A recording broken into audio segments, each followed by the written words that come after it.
ගෙදර කවුද? කවුරුත් නැද්ද?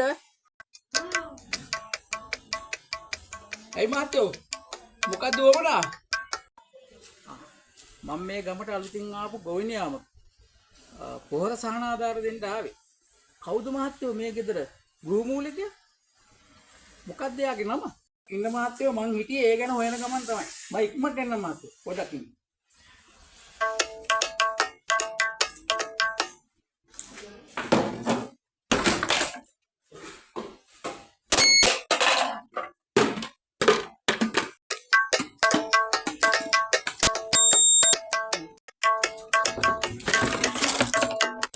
හරි බලාගමු ගෑණියේ. මම මේක ලේසියෙන් කතා වෙන්නේ නැහැ. පොඩ්ඩක් ඉන්න මහත්තයෝ. මං ගෘහමූලිකයා කවුද කියලා දැන් හොයාගත්තා. නෑ ගෘහමූලිකයා කවුද කියලා මම හොයාගත්තා. වෙඩින් දවසක එන්න.